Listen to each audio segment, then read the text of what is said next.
Atos, capítulo 16. Paulo chegou às cidades de Derbe e Listra. Em Listra morava um cristão chamado Timóteo. A mãe dele, uma cristã, era da raça dos judeus, mas o pai dele não era judeu. Todos os irmãos que moravam em Listra e Icônio falavam bem de Timóteo. Paulo quis levá-lo consigo e por isso o circuncidou, pois todos os judeus que moravam naqueles lugares sabiam que o pai de Timóteo não era judeu. Nas cidades por onde passavam, eles diziam aos cristãos quais as decisões que tinham sido tomadas pelos apóstolos e pelos presbíteros da igreja de Jerusalém e aconselhavam que eles obedecessem a essas decisões. Assim as igrejas ficavam mais fortes na fé e o número de cristãos aumentava cada dia mais. Como o Espírito Santo não deixou que anunciassem a palavra na província da Ásia, eles atravessaram a região da Frígia Galácia.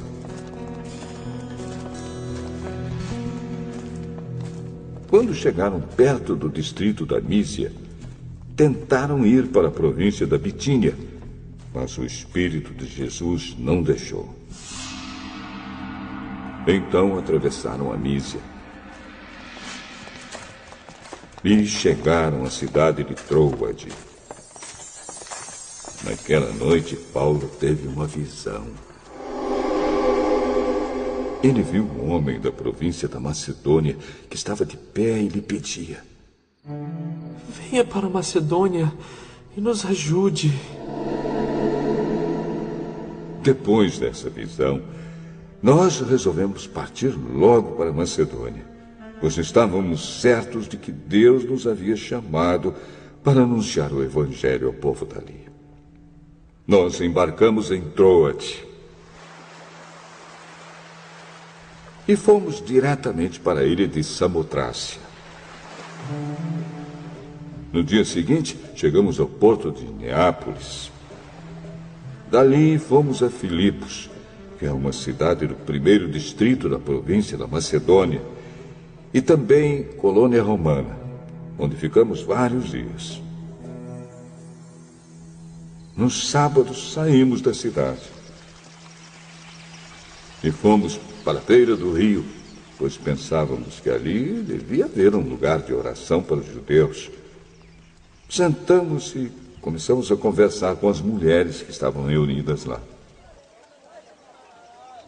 Uma daquelas mulheres que estávamos ouvindo era Lídia, uma vendedora de púrpura da cidade de Tiatira. Ela adorava a Deus e o Senhor abriu a mente dela para que compreendesse o que Paulo dizia. Ela e as pessoas da sua casa foram batizadas. Depois Lídia nos convidou, dizendo: venham ficar na minha casa, se é que vocês acham que, de fato, eu creio no Senhor. Assim ela nos convenceu a ficar na casa dela. Certo dia, quando estávamos indo para o lugar de oração, veio ao nosso encontro uma escrava. Essa moça estava dominada por um espírito mau que adivinhava o futuro, e os seus donos ganhavam muito dinheiro com as adivinhações que ela fazia. A moça começou a nos seguir, gritando assim: estes homens são servos do Deus Altíssimo e anunciam como vocês podem ser salvos. Ela fez isso muitos dias. Por fim, Paulo se aborreceu. Virou-se para ela e ordenou ao espírito: pelo poder do nome de Jesus Cristo, eu mando que você saia dessa moça. E no mesmo instante o espírito saiu. Quando os donos da moça viram que não iam poder mais ganhar dinheiro com as adivinhações dela, agarraram Paulo e Silas e os arrastaram até a praça pública diante das autoridades. Eles os apresentaram a essas autoridades romanas e disseram: esses homens são judeus e estão provocando desordem na nossa cidade. Estão ensinando costumes que são contra a nossa lei. Nós, que somos romanos, não podemos aceitar esses costumes. Aí uma multidão se juntou para atacar Paulo e Silas. As autoridades mandaram que tirassem as roupas deles e os surrassem com varas. Depois de baterem muito neles, as autoridades jogaram os dois na cadeia e deram ordem ao carcereiro para guardá-los com toda a segurança. Depois de receber essa ordem, o carcereiro jogou os dois numa cela que ficava no fundo da cadeia e prendeu os pés deles entre dois blocos de madeira. Mais ou menos à meia-noite, Paulo e Silas estavam orando e cantando hinos a Deus. E os outros presos escutavam. De repente, o chão tremeu tanto que abalou os alicerces da cadeia. Naquele instante, todas as portas se abriram e as correntes que prendiam os presos se arrebentaram. Aí o carcereiro acordou. Quando viu que os portões da cadeia estavam abertos, pensou que os prisioneiros tinham fugido. Então, puxou a espada e ia se matar. Mas Paulo gritou bem alto: não faça isso! Todos nós estamos aqui! Aí o carcereiro pediu que lhe trouxessem uma luz. Entrou depressa na cela e se ajoelhou, tremendo, aos pés de Paulo e Silas. Depois levou os dois para fora e perguntou: senhores, o que devo fazer para ser salvo? Creia no Senhor Jesus e você será salvo, você e as pessoas da sua casa.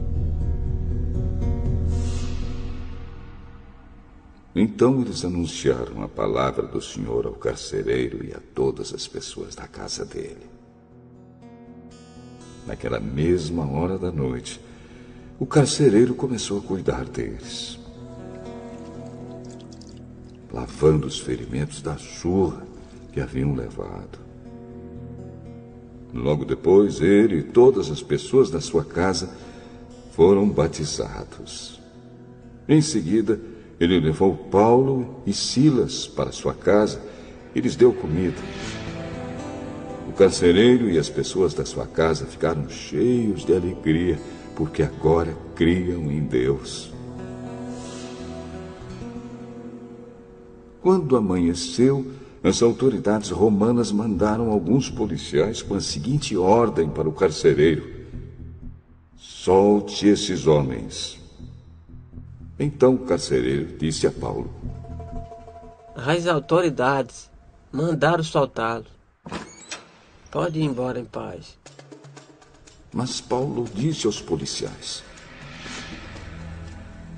eu e Silas somos cidadãos romanos. E mesmo assim, sem termos sido julgados, fomos surrados em público. E depois nos jogaram na cadeia. E agora querem nos mandar embora assim, em segredo? Isso não. Que as próprias autoridades romanas venham aqui e nos soltem. Os policiais foram contar às autoridades romanas o que Paulo tinha dito.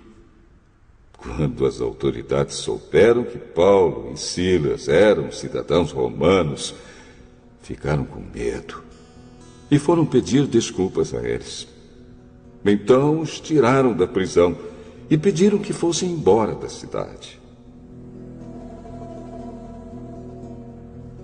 Paulo e Silas saíram da cadeia e foram para a casa de Lídia. Ali encontraram-se com os irmãos, animaram a todos e depois foram embora.